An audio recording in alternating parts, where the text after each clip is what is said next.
Kalian pernah kepikiran gak sih dari mana asal-muasal cerita-cerita paling tua tentang kehidupan dan kematian? Nah, kali ini kita akan coba bedah sebuah mitologi yang luar biasa, yang menawarkan jawaban yang jujur aja cukup mengejutkan. Nah, ini dia nih, pertanyaan abadi yang kayaknya ditanyain terus di sepanjang sejarah manusia. Ya kan? Apa sih yang terjadi setelah kita mati? Yuk kita coba renungkan lagi pertanyaan ini. Karena dalam penelusuran kita kali ini, kita akan ikuti jejak sebuah mitos kuno buat nemuin satu jawaban yang sangat unik. Dan buat nemuin jawabannya, kita nggak bakal melompat ke masa depan yang nggak kita tahu. Justru sebaliknya, kita bakal mundur jauh, jauh banget ke masa lalu. Ke sebuah zaman purba, di mana kematian bagi manusia itu bahkan belum ada konsepnya sama sekali. Cerita kita justru dimulai bukan dari manusia loh, tapi dari makhluk-makhluk dengan kekuatan luar biasa. Bisa dibilang para arsitek realitas itu sendiri yang tiba-tiba menemukan diri mereka dalam situasi yang putus asa, diasingkan, dan terbuang. Oke, kita kenalan dulu ya sama para tokoh utamanya. Ada Ifrit, perwujudan dari api dan kebanggaan. Lalu ada Hithir, esensi dari air dan simpati, yang ikut ke pengasingan karena setia kawan. Di samping mereka ada Adam dan Hawa yang diusir gara-gara rasa penasaran mereka yang kelewat batas. Dan sebagai pembanding ada Jibril, si paling patuh yang tetap tinggal di alam spiritual. Jadi keempat makhluk yang terbuang inilah yang jadi pusat cerita kita. Jauh dari rumah mereka di alam spiritual, di dunia fisik yang terasa asing ini, kehidupan para pencipta ini malah berbelok ke arah yang sama sekali nggak pernah mereka bayangkan, yang akhirnya mengarah ke sebuah ciptaan yang lahir dari ketidaksengajaan. Awalnya mereka udah pasrah, udah mikir kalau impian mereka buat mencipta itu udah pupus.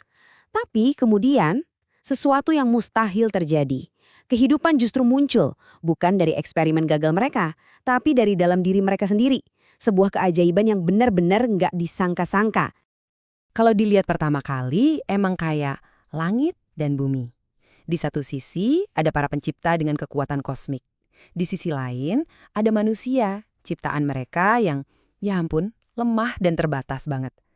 Tapi rasa kecewa itu nggak lama kok. Justru langsung tergantikan sama rasa kagum pas mereka lihat betapa gigih dan indahnya ciptaan mereka ini justru di tengah segala keterbatasan itu. Nah, karena sadar anak-anak mereka ini rapuh banget, keempat makhluk agung ini pun akhirnya beradaptasi. Mereka harus menyaring semua pengetahuan kosmik mereka yang rumit itu menjadi pelajaran-pelajaran yang sederhana tentang, ya, cara bertahan hidup di dunia yang liar ini.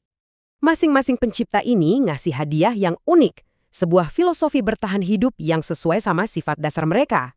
Ifrit misalnya, ngajarin cara main kekuatan, pokoknya dominasi. Hidir, ngajarin cara hidup harmonis, saling memahami dengan alam. Adam nunjukin cara berinovasi, memanfaatkan alam, dan Hawa ngajarin pelajaran yang mungkin paling penting dari semuanya, adaptasi. 4 jalan, tapi tujuannya satu, memastikan kelangsungan hidup manusia. Dan untuk sesaat, semuanya terasa damai. Para pencipta ini kayaknya nikmatin banget peran baru mereka sebagai orang tua sekaligus guru. Tapi ya kedamaian itu hancur berkeping-keping karena sesuatu yang nggak pernah terbayangkan. Sebuah peristiwa yang bakal mengubah takdir mereka selamanya. Coba deh bayangin gimana ngeriknya mereka. Semua ilmu yang mereka ajarin buat melindungi, buat bertahan hidup, malah jadi senjata. Pelajaran tentang cara menghadapi alam liar dipelintir, dipakai sama manusia untuk nyerang sesama manusia. Mereka pasti ngerasa marah, sedih sekaligus dikhianati banget. Dan apa biang keroknya?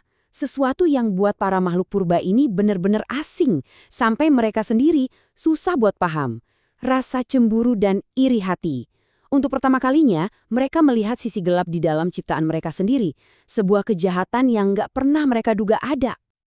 Dan dari emosi baru yang mengerikan itulah lahir sebuah tragedi. Kematian manusia pertama bukan karena alam atau binatang buas, tapi karena tangan saudaranya sendiri. Para pencipta ini mikir, oke, ini udah yang paling buruk. Ternyata mereka salah besar. Konsekuensi dari pembunuhan itu jauh lebih aneh dan jauh lebih mengerikan daripada pembunuhan itu sendiri. Satu hal yang perlu kita ingat nih, mereka itu udah paham banget sama konsep kematian. Wong mereka sendiri yang ikut ngerancang siklus hidup mati buat hewan dan tumbuhan. Kematian itu bagian dari tatanan alam yang mereka ngerti. Tapi kematian manusia yang satu ini anomali. Sesuatu yang sama sekali baru. Nah, ini dia nih bagian yang bikin dunia mereka jungkir balik. Kematian yang mereka tahu kan harusnya jadi akhir, titik, selesai.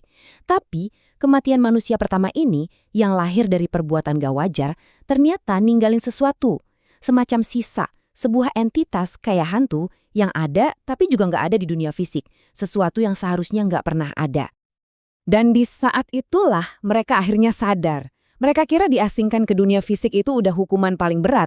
Ternyata bukan. Hukuman yang sebenarnya, tantangan yang sesungguhnya, ternyata baru aja mau dimulai. Dan begitulah cerita ini ngebawa kita balik lagi ke pertanyaan awal ya kan? Tapi sekarang misterinya jadi makin dalam. Kalau kematian ternyata bukan akhir, terus entitas baru apa dong yang tertinggal setelahnya? Dan yang lebih penting, apa artinya itu semua buat kita?